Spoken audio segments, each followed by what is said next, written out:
Okay, let's dive into this. We often think history is, just static. Dates, facts, filed away. But what if it's, well, much more alive, like a tapestry of real people, real choices, hidden stories? That's exactly the heart of Nancy Polk Hall's perspective, isn't it? The sources we have, biography bits, a look at her novel, Call of the Blackbird, they really show someone who sees history as lived, not just recorded events. Her goal seems to be finding those stories textbooks might just gloss over, the human side of it all. And that's our mission here today, to really unpack how she does that. What makes her approach so distinctive? How does she make history feel immediate, personal, unforgettable? We're going to use these sources directly to explore what shaped her. The core idea is making history feel real. Right. And what's fascinating from the get-go is her core belief. History isn't just a dusty old record. It's about lives lived, human endurance, choices made, stories that, well, deserve to be heard. You see signs of this really early on. The biography mentions this story from ninth grade, where she actually challenged her history teacher. About how they were spending ages on, say, Neanderthal man, but barely touching the Reformation. And then she brought up the War of the Roses, something she felt was important but overlooked. And the teacher, who maybe wasn't super passionate about history himself. Right. The source says he admitted he hadn't even heard of it. Which is kind of amazing, so he turned it back on her. Exactly. Said if she thought it was so vital, she should teach the class about it. Wow. And did she? She did. Stayed up late, researched it all, mapped out the families, even mimeographed handouts. This is ninth grade, remember? That's dedication. And what happened? Well, the payoff was huge. A classmate apparently told her they learned more in that one session than all year. So that must have been a key moment. It solidified for her that history. When you tell the story, when you focus on the why. It sticks. Exactly. It's not just data points. It changes how you see things. It suggests part of her method is finding that narrative hook, the human drama. And that early insight, that feeling, it seems like it was massively reinforced by her own family's history. Oh, definitely. This is where we really start to see why she focuses on the hidden stuff, the personal layers. Let's get into her paternal family's story during World War II. It's quite dramatic. Yeah, this part is full of irony and, well, hidden history.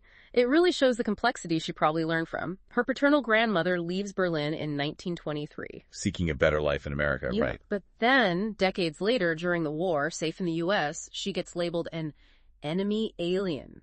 Why? Just because she never became a citizen. Talk about irony, and then the twist. Around the same time her grandmother was leaving Berlin, her paternal great-grandmother actually went back there. Yes. And, get this, she secretly became an American citizen in Berlin. So you got one grandmother tagged as an enemy in America, while the other is an actual American citizen hiding her identity inside Nazi Germany. Exactly. Layers upon layers. The source even says the great-grandmother sewed her naturalization papers into the sole of her shoe to survive. Wow. Literally walking on a secret history. But it didn't end well, did it? No. Tragedy struck. She was trapped in Berlin, and her husband was killed by Russian forces in Pankow. And her own fate. It's unknown. Unknown. Nancy suspects the worst, given what we know about the brutality towards older women then. It's heartbreaking how huge historical events just crash into individual lives. Such a heavy story. But there's a coda, right? After the Berlin Wall fell. Yes, decades later, in 1989. Nancy's grandmother, the one who'd fled in 23, still held the legal title to the family home in Berlin, and she was able to reclaim it. What a journey. From fleeing to being an enemy to reclaiming the home across generations. You can see how living with this kind of story. Oh, absolutely. The ironies, the secrets, the survival, the unresolved loss, the eventual return it would teach you about the hidden currents in history, wouldn't it? The long shadow it casts. It perfectly illustrates how identity, place, history, that they're all tangled up in very personal ways. History isn't over, it lives on. But it wasn't only that intense paternal history. Her maternal side offered a different, maybe quieter, but equally powerful lesson. Right. This is a lovely, though poignant, story about her maternal great-grandmother. One a mama. That's the one, born in 1883. Nancy was 12, comes into the kitchen, and Juana Mama is talking with Nancy's grandmother. And her grandmother tries to shoo her away, maybe thinking it wasn't interesting for a kid. Yeah, sort of run along now. But Nancy had this thought, just crystal clear. You're old. You have stories. That's profound for a 12-year-old. Isn't it? So she stayed. And she listened. And heard these amazing details. Vivid stuff. Growing up on a ranch in Lavaca County, Texas, riding horses side saddle in long dresses, her father teaching all the girls to shoot rifles, things that just paint a picture. Little snapshots of a lost time. Exactly.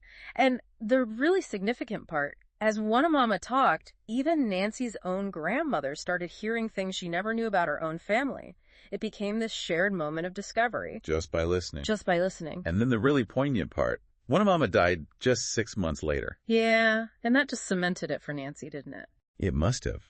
The realization that history isn't just in books, it's spoken, it's passed down. And if you don't ask, if you don't listen, poof, it disappears forever. It really highlights another part of her method. Valuing those spoken histories, the details that might seem small, but hold the human reality of the past. Absolutely. It's not just official records, it's lived experience. And there are other things, too, beyond family. Childhood travels in Europe. Right. Exploring old castles, getting that tangible feel of history in the landscape and the stones themselves, makes it less abstract. And that Christmas Eve story in France, 1964. She was 8. Sounds like it was, well, humble circumstances. Yeah. Cramped apartment, cold, maybe a bit bleak. A Charlie Brown Christmas tree, the smell of manure. Sounds like maybe post-war recovery or just tough times. But the lesson she took wasn't about what they lacked. No, it was about finding the real meaning of Christmas in just being together as a family, finding something extraordinary in, well, quite ordinary or even difficult surroundings, another lens, perhaps, for looking at the past. And that weird East Texas story. Getting lost looking for Parker's store. Yeah, that one's intriguing. A landmark she was told to use for directions, but it seemed to only exist in memory. Maybe it never existed, or it vanished. It adds that touch of mystery, doesn't it? How some history is elusive, not easily pinned down. It defies easy explanation. Right. It suggests that not everything fits neatly. Some things live more in story than the fact. So all these threads, the family sagas, the power of listening, feeling history in places, finding meaning in the everyday, even the mysteries, they all seem to feed into her writing, especially her debut novel, Call of the Blackbird. Exactly. Based on the description we have, this novel is where she puts that whole approach into practice. It's described as weaving mystery, romance, historical intrigue. Inspired by writers like Mary Stuart, known for that atmospheric blend. Right. And the sources highlight intricate details, compelling characters, and crucially, a respect for historical realities. The cover image hints at those evocative historical settings, too, like castles or ruins, places where history feels present. And you can see the connections, can't you? Those intricate details likely come from her appreciation for the specifics learned through listening, like with Mama. Makes sense. The respect for historical realities echoes that lesson from 9th grade history told, right? Sticks. Right. And the blend of mystery and intrigue. That could be her way of exploring those layers, those hidden stories, those unresolved questions she found in her own family's past. History isn't just wallpaper in her book, it's active. It shapes the plot, the character. Just like it shaped her. So pulling it all together, her unique method seems to be about activating history, finding the human pulse. Yeah, uncovering hidden layers, valuing the spoken stories, seeing the profound in the ordinary, and even acknowledging the mystery. She makes you feel it, which matters because, as she shows, history isn't really past, is it? Not at all. It shapes our present. Her work suggests some stories just refuse to stay buried. They need to be shared.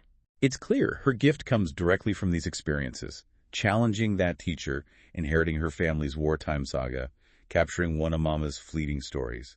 She makes the past feel like part of us now. And it does make you wonder, doesn't it?